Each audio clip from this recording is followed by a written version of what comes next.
Welcome back. Welcome back. So Theo, answer this question for me: Yeah. reds or whites, and Ooh. why? And what are the good things about each, and what are the negatives about both? So yeah, this majority of people you'll hear say is I don't like white wine. White wines are not complex or whatever. So for me now, don't get me wrong, I'm a red wine drinker, and the reason why I'm a red wine drinker is number one, I like my wines. We call it body. I like body on wine. So again, like the tannins I talked about earlier, you can taste those tannins. Your mouth gets dry. There's more complex. To me, there's better fruit flavors like dark fruit flavors, red fruit flavors, things like that. So for me, I'm more of a red wine guy because I just like my wine to punch me in the mouth. White wines, there's some amazing white wine out there that people just don't see because it's white wine. It doesn't have the tannin. It's more acidic. It's lighter. It's more for the summertime, so it just seems weak. But there's some amazing white wine. White wine is good. Number one, I'm not trying to drink a Malbec by a pool middle of July in Houston. You know what I mean? A bold red, dark wine. That's not refreshing. So for me, I'm going to go with a Pinot Grigio or a German Riesling or a Chenin Blanc, which is South Africa's probably best grape outside of Syrah. And then the white wines have amazing, tropical fruit flavors. Some will have melon, honeysuckle, peach. Others will have like green apple, strawberry, and it pairs. If you're a seafood lover, a white wine is outside of a Pinot Noir. A white wine is absolutely fantastic. A buttery Chardonnay with like salmon or with shrimp, nice and seasoned, really good. So white wine has its place, but people will roll their eyes at white wine because it just doesn't have that power that red wine has. But no, there's guys, a Chenin Blanc out of South Africa, it's really good. And then a Chardonnay out of Napa, Riesling out of Germany, really good white wines. But I'll be honest, it took me a while to get into white wines. I was a red wine guy. I'll always be a red wine guy. But since I study wine now, I got to know everything. And I discovered that there's some amazing white wines. So don't knock the white wines. There's some really good stuff out there.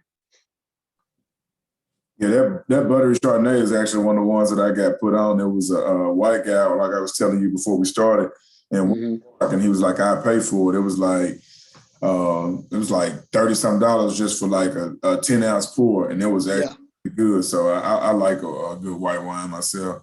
But my question for you, I know you said that there's not a lot of black men within, trying to be a sommelier. I'm really interested in wine. I've seen the movie Uncorked. Yeah. Have you seen it? Oh yeah, I get compared to that guy all the time. Everybody compares me to him. Okay, so my question for you is: so since you're actively doing it, how did that resonate with you? Like, how do you think that really connects to our community? Because I noticed that you said that, hey, we can put down the Hennessy, the Patron, and the Don Julio and bring a wine, but like, how did that movie connect to you? I think wine touches a space that we're just, as a people, we may not fully be in. My parents don't drink wine. If they do, my mom drinks wine. It's a Stella Rosa out of Walmart. You know what I mean? Or it's a barefoot, a $2-3 barefoot. The movie was, I didn't really like the movie that much, but, I think brothers don't get in the wine because it doesn't seem masculine. It's not tough. You don't go, I want KT Rose. Hey, bro, I'm going to bring over that bottle of Chardonnay tonight, man. We're going to rap. You know what I mean? It just doesn't sound good. But I think what our community misses in wine is wine, there's a complexity to wine. Wine has different flavors and different varietals. There's different years that make the wine taste different. And I'm telling you, you can have a really good conversation about wine because there's so many different aspects and levels to it. But I think brothers don't get into it because number one, we had nobody around us to really introduce it to us. And then, women or our women on their own, they're going to try sweeter stuff. So they try a Chardonnay, they'll try a Riesling, they'll try a rosé. And guys, there's good rosés, off dry and sweet rosé, sparkling, non-sparkling. There's some really good rosé out there. But as brothers, my dad never told me, never poured me up a glass of rosé or cab or anything like that. So it's just something we haven't been introduced to. But I've told dudes who've now gotten into wine or who want to learn more about wine, they've actually really enjoyed the process of learning about wine because there's just so much to it. And I'm not gonna lie to you guys, it's free game. That's what I tell everybody. You take a girl on a date, and you ain't got to be an expert. If you pour her a nice glass of wine and you aerate the wine by swirling the glass around, and you smell and say, "Babe, what do you think that smells like?"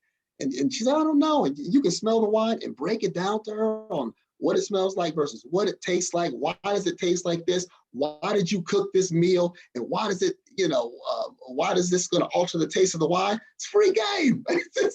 You know what I mean? So it's fun. It's easier to really have a conversation with somebody if it's a date or a person by pouring a glass of wine because you really can get down into it and there's stuff to talk about. So it creates good conversation. We as brothers, if we learn that, telling you, it's a game changer. This right here, a penny dropper. Yeah. It works. You pull out your decanter and ask what that is. Oh, baby, I'm just oxidizing your wine a little bit. I just want you to taste the natural flavors and aroma of your wine while I'm making your meal. Spirit, when he did his swirl around his hand, I was like Steph Curry with the shot, baby. So I tell guys, I say, you ain't got to be an expert. If you can explain to her the little aspects and details of wine, it really makes a difference. And even we explain to other guys, it's like, hey, man, the brothers, I brought this wine over because it's complex, it's bold, you can compare it. I mean, there's wines you can pair with barbecue.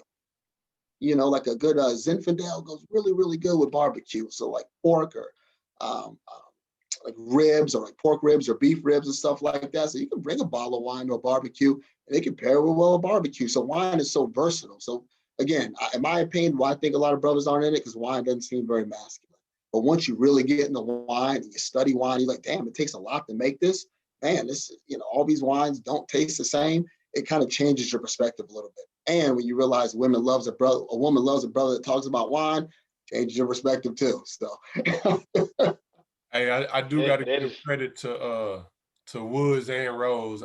I was drinking wine before we collectively got together just because I was seeing it a little bit more. But I will tell you this, me, Woods, and Rose used to go through about 5 bottles of wine sitting. And we wouldn't bring no alcohol. We might have a little Crown or something, but most of the time it was, I bring 4 bottles, Rose bring 4 bottles, Woods already got 4 bottles at the crib, and we go through what we go through, and then we save the rest for the next day. But we would sit there for hours and just be drinking.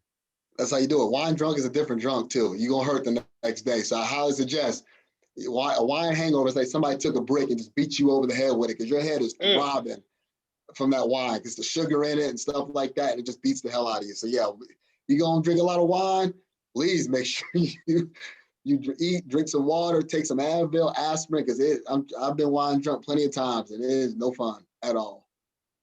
Or wine the next day it's no fun. During it's good, but the next day those were the worst wines. Terrible. Worse than vodka, worse than anything I've ever drank. A wine hangover is really, really bad. Really bad. Makes you not want to drink it for about a few weeks. I will say you're right about that as far as the brothers being involved. It's probably D Rose and I are probably the only people in our family that even drink wine, as far as men go. I didn't really get involved with wine after I moved out on my own, and it was a girl I was dating that really get the little bit I do know. She was the reason why. She would buy it, and she was like, "Oh, we gonna sip this wine and watch it move," and I'd be like, "Man, give me some Crown, or something." You know what I'm saying? But then after a while, it's just sitting there doing it. I was like, "Man, this wine ain't bad," and it almost, it set the mood sometimes. You know what I'm saying? It does. You'll surprise a woman. You'll surprise a lady. You bring in some, you give her options. Hey, here's a red or a white. You can even host a personal wine tasting for somebody. You know what I mean? Have them try different wines and compare it with foods and a good charcuterie board where you have good meats and good cheeses and stuff like that. So it'd be good to see brothers do that for their ladies, for their friends. And with my wine page, and what I'm going to start doing is hosting more wine tastings for brothers. You know what I mean? And invite a group of brothers out, put on some old school R&B and just vibe and teach, brothers about wine, because there's such a market in it for us, and that's why I want to do this deal, with this wine company is, the one that's going to pay you, 10 grand a month and all that stuff. And I want to do that not for the money, but it's just for the experience. And I want to be able to take my experience from that winery in Sonoma and bring it to our community, because there is a space for us. They like when we hold their bottles. They like when they see a group of brothers aerating their wine and using decanters and using aerators. And a lot of wine companies have sent me wine because they've seen, whoa, he's opening he's opening our company to new eyes, to eyes that we don't look at, and that's us. You know what I mean? So that's the kind of stuff I want to do. I want to bring a group of brothers out. We just talk, we rap, we learn about wine. We learn about wine and food pairings, for wine and barbecue, wine and seafood. I mean, we have brothers in the cities who are great cooks. Why not add wine to your resume? You know what I mean? When you're cooking and you're barbecuing, why not say, hey guys, this Zinfandel pairs with this. Hey, this Cabernet pairs with this. Hey, if y'all like crawfish, this, you know what I mean? So there's such a market for us, and I really, really want us to jump into it, because there's a space for us, and it's wide open. I mean, wide open. So my next question for you, what's the end game? Is it just to do this experience in Sonoma and become a sommelier, or is it your own wine however you say it? Winery or wine company? Winery, yeah. Or your own vineyard and all of that stuff? Or what's the end game? What are you trying to do? What do you want to do? What do you aspire to do? So I aspire to be a wine critic. I want to be like the next James Suckling, or this brother named Andre Mack. Y'all should YouTube him. Guy breaks down wine like this. To be those guys, to be able to the blind taste wine and give you the history of wine and critique the wine, but also host wine tastings across the U.S. and in the world. I want to be the face of wine, not just for Black people, but for wine as a whole. And be the voice of it. So if Theo says this Cabernet is good, he rates it 95 points. Hey, it's good. He's credible. He say it's bad, it's probably bad. But I do want to be one of the world's top wine critics. So, some people do it just to be like kind of in the food and service industry. So a lot of sommeliers will work at restaurants, get paid good money, and they serve high quality wine. And they can break wine down, from history to the varietal, varietal means grape, and then the vintage, which is the year the grapes were grown. So that's why you'll see like a 2019 Cabernet. That means those grapes were grown in 2019. So they'll break down those wines. So for me, I don't want to be in the real service industry. I want to be more on the business side of it. But I do want to be probably the world's biggest wine critic, because I do love breaking down and critiquing different wines from different regions and the years they were born. So I really, like, when I study, I do a deep dive. The history, when the winery was created, what are their specialty grapes, what's the region? I mean, I really, really dive into it. So that's the end game for sure. Is there a misconception with the more expensive the wine, the better it is, or is that really true? Man, I got mixed feelings on this one. So I've tasted $15 wine, like cabs or Pinots, that tasted like $100 wines. So does price make a difference? Anywhere between 15 and 60 bucks, in my opinion, I don't think it makes that much of a difference. It really doesn't. Now, you can get ones that, once you start getting to like the 97s and 8s and below that, then yeah, you'll taste the difference, because the thing about wine is young wine needs time to grow, right? It's closed, meaning that those, the wine hasn't fully developed yet. So when you pour like a 2019, Malbec, it could taste a little bitter. That means, it's just young. It's a younger wine. So that's why I put it in something like this, a decanter, which will open up the wine, which will enhance its natural flavors. So the more oxygen you add to a younger wine, the more it opens up. With older wines, you don't have to do that, So those wines are gonna be a little bit more expensive, because you'll get all its natural flavors and things like that. So yes and no. But again, you guys can go to Total Wine or go to a local wine shop and buy a $15 wine. If you look up the producer and do the research, that could be a 95-point wine for 15, 20 bucks that's produced less than 200 bottles in the US, that tastes like a $200 bottle Cabernet or Pinot Noir, So yes and no, if that answers it. Okay, so for fellas like me, Rose, and Woods, when we open a bottle of Malbec or a Cab or whatever, are we supposed to put the cork in? Because I just heard you say the more oxygen it gets, the more flavorful it tastes and everything. and the more robust the flavor. So should we keep the cork out because we don't have a, what is that called that you just showed us? So this is a decanter. Okay, so because we don't have a decanter, should we keep the cork out? Well, no. So what you can do, even if you pour it in your glass, you get like a wide body glass and oxygen will hit it. So it'll take time to open up a little bit. So there's two methods you can do that. This is an aerator. So what this does is you put it, you pull the cork out, you put it on top of the bottle and you pour it. And what this does is it allows oxygen to hit the wine in this device right here. So it's a quick fix. So it'll open up the wine a little bit more if it's a younger wine. Now, if you want to wait and let the wine sit for a little bit, I do suggest a decanter.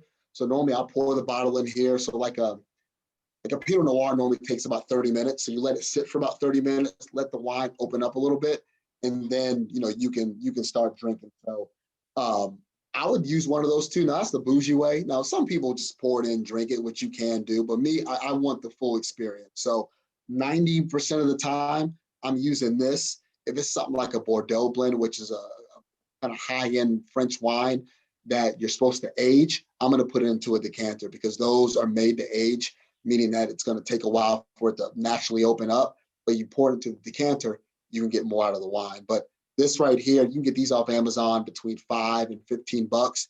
Stick it on top of the wine, pour it in, and it'll open up the wine a little bit more. Okay. Let me ask you this. When you pour it in the decanter and let it open up, should I let it should it be chilled or just let it sit out at room temperature? So for me, white wine normally should be served between 45 and 50 degrees. So if I get, like I said, I got a Chardonnay, I'll put it in the freezer for about 10 minutes, let it chill a little bit, then take it out. So it'll be at perfect temperature. Red wines, anywhere between, I say 55 and 65 degrees. Some you can just open up and pour right away. But like I said, I'm bougie. So I want my wine at the right temperature, but you can come from the store and pour it up and go. But red wine normally between 55 and 60 degrees. So when I, bring a bottle of wine home and I want to drink it right away, I'll put it in the freezer for about 5 minutes. It'll drop the temperature at least probably to about 60 degrees. And it kind of helps the wine open up a little bit too. So how do you know the temperature of the wine? Is it just something that you, because of what you're doing and how you self-taught yourself, something that you can just pinpoint, or do you have a thermometer for that, or how do you tell the temperature of the wine? So I got a little wine fridge at home that fits about 8 bottles of wine. I normally just put reds in there. So I know when I took that, it has a temperature gauge to it. So I can put anywhere between 45 and like 70 degrees. So my wine fridge is set at about 55 degrees. So anytime I'm serving wine at my place, I already know it's at the right temperature. But you can tell if the wine is too cold. Like cold red wine is disgusting. When you pour it in your glass and you see the fog from the cold, that's when you know it's a little bit too cold. Or if you drink a white wine and you could tell if it's over 50 or over 45 degrees because it just tastes bland and you don't really taste its natural flavors. So you can kind of gauge it. So if you guys go and get a bottle of wine, put a red in there for about 5-10 minutes, put a white in there in the freezer for about 10, same thing, it'll drop the temperature. And whites cool a lot faster because they're a lot lighter. Okay. My last question for you, and I don't know if the fellas have any questions. What is your longest or oldest bottle of wine that you have that you haven't touched? So like what year did you buy it and how long are you planning on holding on to it before you open it, since you said the more age wine gets, the better it tastes? You know what, man, to be honest with you, I do not have one right now. I'm selective. I got to find the right, it's definitely going to be a Bordeaux. It's going to be a Bordeaux. And those are like, some of those are like $200-300 that you let age for like, but some of these, and I don't have the patience because some of these you buy, you got to let them age for like 7 years. So a lot of the older wine are like collector's items where you get a big wine cellar and you put it in your wine cellar, which I'm going to have one day when I make it. You put it in your wine cellar and you let that thing age for like 7 to 10 years, But I will say if I did, it's definitely going to be some type of Bordeaux blend for sure. And a Bordeaux blend is a Cabernet Sauvignon, Cab Franc, and a Merlot. and it's blended together. So it's a very, very bold wine, high in tannin, really, really good wine. Bordeaux's are for the rich folks, and I ain't there yet. So when I get there, that's where I'm gonna age. Yeah, I apologize about the video, but I won't keep it going, but it's a little lagging. But my question for you is, would you take the opportunity to create your own wine and to distribute it? Because I know you said you're not really into like getting it. You want to be on the business side of it, but would you take that opportunity to create your own brand? What would it be, a white or a red, and why? I would, if I did, I mean, it's a lot of work to do that. I know folks personally who are doing it, and it's a grind. I mean, it is an absolute grind in distribution and finding the winemaker. It's a lot. But if I did, I would do red and white. I would do kind of the key reds. I would do a Cabernet, Pinot Noir, and I'd step out of the box and probably do a Syrah white. I would do a Chardonnay for sure, a Riesling and a Pinot Grigio. Chenin Blanc would be kind of my last resort, just because I would want the grapes directly out of South Africa, and that's probably a little bit more expensive. But I would definitely do it. It's a grind though. That part of the business, that part of the world, especially if you don't have your own winery, it's tough. Definitely tough, but it's doable. Those would be kind of my 7 I would go with. Okay, cool. One last question. Give us the top red wine right now and a top white for people to go out and try. All right, so I always tell folks Pinot Noir. Go out and get a Pinot Noir. Pinot Noir, again, medium bodied. You can pair it with pair it with seafood and red meats. Again, a lot of them will have like red fruit flavors. My favorite Pinots come out of Washington State. So Washington State has really, really good Pinot Noirs. So I would definitely go for that as a starter wine, starter red, a starter white. I would go with a Chardonnay. Go with the Chardonnay out of Napa. It's kind of like your classic. It's your classic Napa Chardonnay. Very buttery, goes well with salmon. Really good fruit flavors, a lot of vanilla and things of that nature. Beautiful golden color. So I would definitely go with a Chardonnay out of Napa, and then a Pinot Noir. I love Washington State Pinot Noirs. So a Pinot Noir to Washington State. Okay, I do have one more question because I just thought about it as you was talking, and so I want to be educated on this. Is the different wines like a Merlot, a Malbec, a Cab, is it different because of the grape or different because of the process in making the wine? Different because of the grape. Yeah, okay. The grape's different. Now, they're going to taste different from different regions. So like a Merlot from Napa is going to taste different from a Merlot in Spain, or like a Syrah. Syrah is good in South Africa because Syrah grapes just grow better in that climate. So a Syrah is going to taste better. A Syrah grape will taste better than a Syrah to Napa, a Syrah to Washington, and things of that nature. So yeah, these are all different grapes, but the way they're grown in different climates affect the taste. So that's why people, a lot of people don't know that, when people tell me all wine tastes the same, it does not all taste the same. It could have same characteristics, but it's not going to taste the same. So again, grapes grown in different regions will taste different. Absolutely. Okay. My wife loves sweet wine. Can you give me a good sweet sweet wine that I can probably pop on? Go with the German Riesling. German Riesling. Okay. Try German Riesling. It's probably on the semi-sweet side, but I think she'll like that. Good green apple, melon, small hints of vanilla. There's a lot of floral to it too, so it'll smell like a rose petal or a flower. So try that one. Yeah, German Rieslings are really, really good. Will do. And are you sure this is something you would want to leave? I mean, because the excitement that you have in talking about this get me like, I'm about to Google, I'm about to YouTube, I am following him. I'm about to get it popping. But Flake, not leave. He said quit it. He said he would quit it. Yeah. So it's not leave. He would quit. He said, you sure there's something you would quit? Because the way he was like, it has a buttery flavor. It has a beautiful golden color to it. I'm like, This man making wine sexy. Do you hear this? There's gonna be folks from ZFT and folks from Alpha Alpha watching this. So I had to say I said the right thing. I don't want no smoke, no problem. No. That'll send waves way too far out. The way you have made wine sound sexy, the women is gonna be in your DMs out there in this podcast. They ain't gonna be awesome. You think they not already? Yeah, I'm sure they are. He better get some more. Yeah, he better get he better get some of them gray hair lovers in it. And she got about half gray hair. Yeah, she better be all up 50 your deal.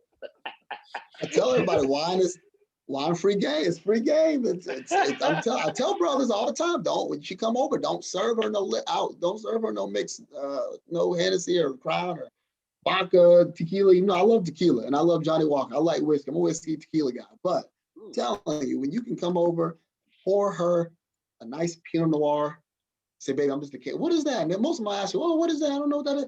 I said, baby, all this does is this just oxidizes the wine. It's going to enhance its natural fruit flavors. And what I want you to do is, while I make you this dinner, when this is done, I'm going to pour you, and I want you to tell me what you tasted and see if we can our palates match. We talk like that, man. He gonna be walking around like Country Wayne with them cougars. Yeah. That's exactly it. All my kids grown. All I got is one grandbaby. We can make it work. That's exactly it. It works. So I'm gonna do something a little unorthodox. Do y'all have any more questions, Rose or Flake? No, before we get off, make sure you give out your wine page, IG tag one more time. Yeah, so IG again, stop_winding_. Again, follow me, guys. Give tips on wine, local wine shops here in Dallas, do a lot of Black-owned wine as well. If you got any personal questions, hit me up in your DMs. But I appreciate y'all letting me rock with you guys today for sure. It's been fun. Drop the ZFT Dallas for the people and the Houston for the listeners or whatever. If we catch a new listener or somebody who just happen to drop on and want to get into the community of staying fit and also running, drop that as well. Yeah, so ZFT Dallas, we run 3 days a week. First of all, follow. Both chapters are merged into one IG handle. So at Zone Fitness Training, Dallas chapter, we run 3 times a week, Wednesdays, Saturdays, and Sundays. Same with the Houston chapter. They run Wednesdays, Saturdays, and Sundays as well. We drop both schedules on the IG page. So definitely if you want to come out, you want to get fit, again, don't have to be an expert runner. Just come out and do the best you can. Brothers, we need more brothers out there for sure. We lift weights. We do all that stuff too. Good community. We do community service, and we have great people, great community in the group. So please make sure you come rock with ZFT, both in Dallas and in Houston. Both chapters are doing really, really great things athletically, but also in the community as well. Okay. So Theo, so you saying a little chubby dude like me that ain't never did long distance running is invited to come out at the very beginner level. Beginner level. We don't pay shame. I say it all the time in the group. Spears in the group, D Rose in the group. They know how we run. We don't pay shame. You just come out there and do your best. All we ask you to do is you just come out there and do what you can. You ain't got to be out there. We had people come out there last Sunday who never ran 2-3 miles, and we was on a 9-mile day. They did 3-4 miles, 2 miles, and we cheered them in, and they loved it. So yeah, man, come on out. It's a good community. It's a good group. Nobody gonna shame you for trying, man. We don't rock like that. If they do, I kick them out. So you're good, man. You're good. So we normally do a thing called Black Business Minute, and I had one, but because of everything that you educated us with and talked about today, I'm gonna leave it up to you. So what I want you to do is drop your, I guess, go-to or most favorite Black-owned winery right now, or not winery or wine maker, and tell them about the wine that they do and what they do, and just promote them for our Black Business Minute, please. Gotcha. So guys, my favorite, I said them earlier today, my favorite Black-owned winery right now is Brown Estate. Again, guys, Napa's first Black-owned winery estate. They've been rocking for 20 plus years. And when I first discovered them, it was amazing I looked on their website and seeing a Black-owned vineyard. I mean, just, growing their own grapes, their own staff, really nice people. They're down for the culture. So please make sure you guys, first of all, get on Instagram, follow them. Again, Brown Estate, straight out of Napa, beautiful tasting room, really, really good wine. Now look, it's more expensive wine. You're going to end up paying over $45, $50 for their wine. But I promise you guys, it's really, really good wine. They actually recently went through, the fires that happened out in Napa. They were slightly affected by those fires, but they bounced back, and they're still producing and they're still rocking. So definitely rock with them. I also want to highlight 2 in Texas. Again, the Guilty Grape, 2 sisters, twin Black sisters out of Chicago. Really good rosé. I tried a few months ago. They're based here in Dallas. Quality wine, and then Pure Noir down in Houston. Since a lot of us live in Texas, really, really good wine as well. They did a feature. I did a feature on their page on, I think I think it was a Pinot Grigio, but really good wine, really good strong Black couple. One of the guys is my frat brother, so definitely support them as well. So again, guys, we got some amazing people who look like us that are doing some really good things in wine. And those are the 3 I definitely want to make sure we support and we highlight. And that's our Black Business Minute. I probably went over a minute, but I appreciate it. We don't ever time it. We just yeah. All right, for our supremely Black person of the week, since baseball season has started back up again, I want to give a shout out to Satchel Paige. He was the first Black pitcher in Major League Baseball ever. He was born July 7, 1906 in Mobile, Alabama, and died June 8th, 1902 in Kansas City, Missouri. He is the oldest player to retire from the game. Satchel Paige was 59 years old when he retired from baseball. So, man, when he played, nobody really knew how old Satchel Paige was. If you ever looked at some of the stuff where he's in, when they talk about the Negro League Baseball, people thought Satchel Paige was younger than what he was, and then some people thought he was way older than what he was as well. So big shout out to Satchel Paige. He could have been probably one of the best pitchers of all time if he wasn't pitching all the way up to 59 years old.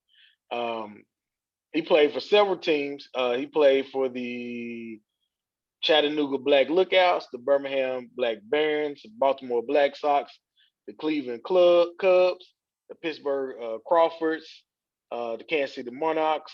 He also, in Major League, played for the Cleveland Indians, the St. Louis Browns, and the Kansas City Athletics.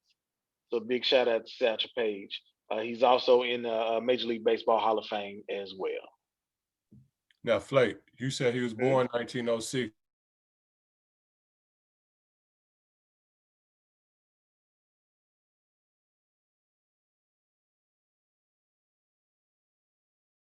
You weren't listening, man. I said June 8th of 82. It sounded like 02, so I might have misheard it. Yeah, my bad. But no, it's all good. It's all good. But any of y'all got any last words for our listeners and viewers and supporters? Even you, Theo, if you got a last word to drop, a nugget to inspire people or to encourage people, be free to share it.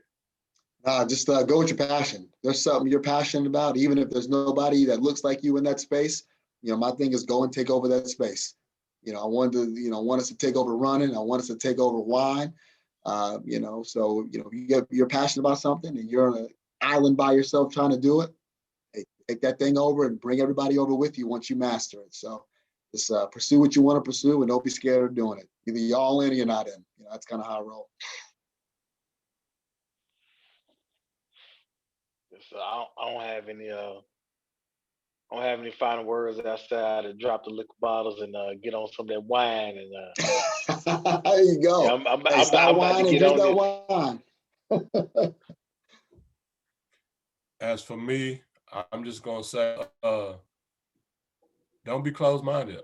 Broaden your horizon, because again, as our guest Theo said, that wine may not be taboo for us, especially Black men, but it's something that you can experience, that you can enjoy.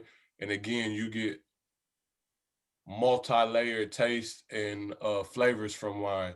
And then ain't nothing wrong if a lady likes wine, you should like it too. Anything that a woman likes that it isn't, doing overboard and getting you to become, a woman, you should take interest in what you like.